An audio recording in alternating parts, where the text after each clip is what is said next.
Good morning. It's another gray morning out here on a Florida beach. Not much to see. But you know what? It's okay. Because I'm sober. And that's important.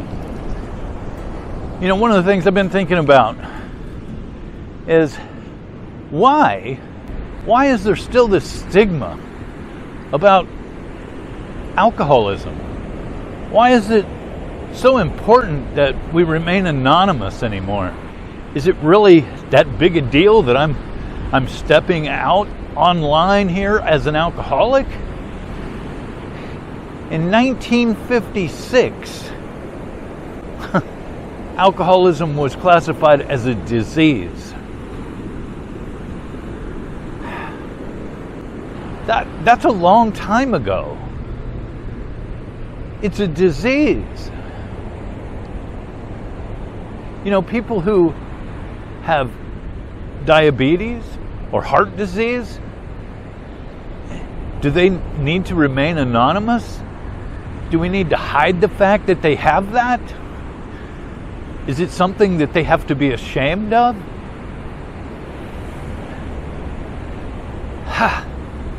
I'm wondering about that. And you know, in '87, they included drug addiction as well as a disease.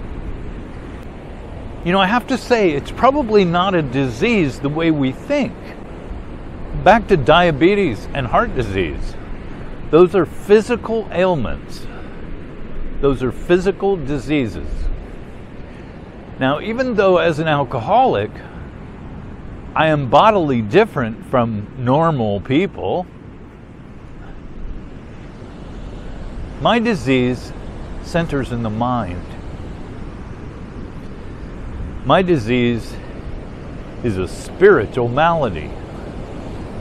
It's something that, people want to look at it and say, oh, you just don't have the willpower that you need. Or, it's because you make bad choices in life. We know that's not true. And maybe it's just a fact of the public not being educated on what alcoholism really is. I would like to see that change. I'd like to see the stigma of alcoholism and drug addiction go away. You know, and I don't know if you guys, feel the same way about this, but I remember back in the I guess late 70s, early 80s, when all of a sudden rock stars and celebrities and stuff started going to rehab. All of a sudden, it became, cool to go to rehab and get cleaned up. It became a hip thing to do, to get clean and sober. But it wasn't like, okay, it's hip for us to do it, yet it's hip for them to do it, to get clean and sober. They're doing the hip thing. Well, I think that kind of started to change the way that we view alcoholism and drug addiction. But I don't believe that there's enough education out there as far as that goes. Back in school, I remember being told, stay away from drugs, don't do drugs, stay away from, cocaine and stay away from heroin, and, pot is the gateway drug, and, all of these kind of things that they wanted us to stay away from. Just say no. I remember those days. Not once did they say to stay away from alcohol. There was no education about what alcohol does to us. So, what's sad about that, more people die in a year from alcohol-related issues than all of those other drugs combined. Seems like we could maybe look at that a little bit closer. I have found a way to help myself by helping others. And it's hard to do that without showing my face or telling you what my name is. It's part of it. I have to be willing to expose myself and my condition.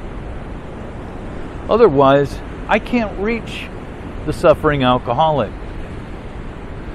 So, I'm trying to abide by some traditions that were put in place years ago, but at the same time, I'm seeing that it's causing problems for me, because I want to be able to spread the message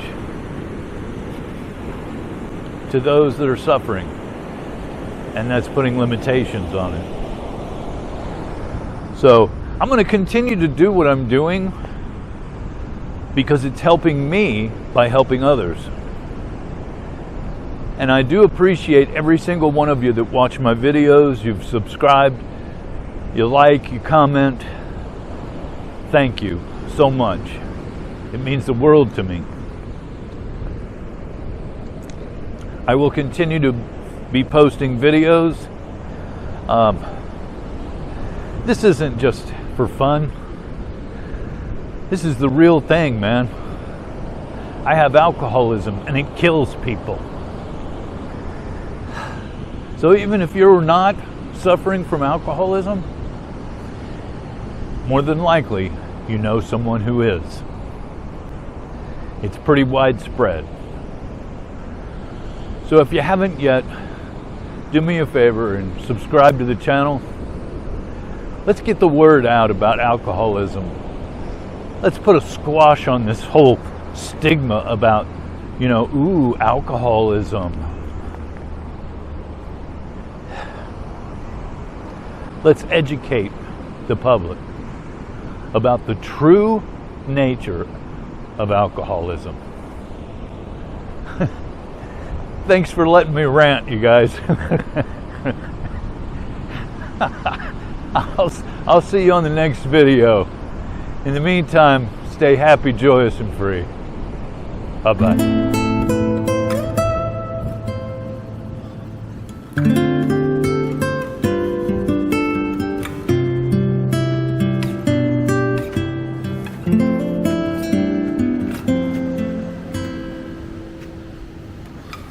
Mm-hmm.